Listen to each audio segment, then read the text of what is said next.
Hi guys, Chris here from Cowboy Rugby.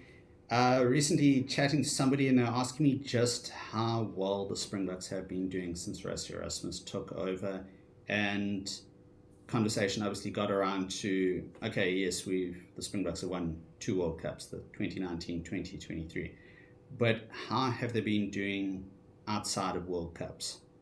So they've obviously been the first side to lose games at a World Cup and go on to win the World Cup.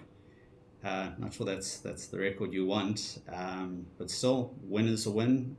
World champions, going on for what, 5 years now, so that's a fantastic achievement. And the way they've gone in 2024 looks like they're really teeing up to make it a first time three-peat by taking 2027 as well.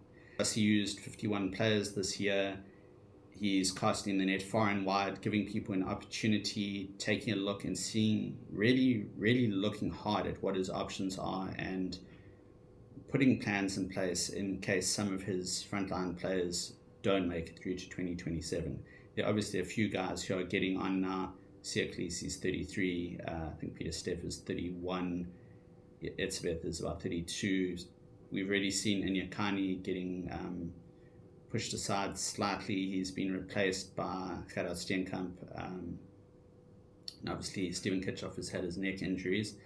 Rusty's also looked at developing a few backup hookers. We've seen Jan Hendrik Wessels coming in, Johan Grobler, Andre Hugo Venter, and back in 2021, Fez Mbata was also included in a box squad just to prep for the British and Irish Lions. So Rusty is looking at his options, and he's experimented a lot, also looking at changing the style that the Springboks play.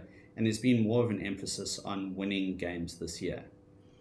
Obviously, the conversation then went around to who else is doing well outside of World Cups. All Blacks have always had that reputation of being the team to beat. So going back to when Rusty first took over and started innovating and coming up with crazy things like the bomb squad and the nuke squad, thought I'd get the stats there. And thanks to the kind people at Steve's Stats, we've put together a list of the top tier nations against other tier 1 nations, what their record is. So surprise, surprise, in first place was actually Ireland with a win rate of 70.21%.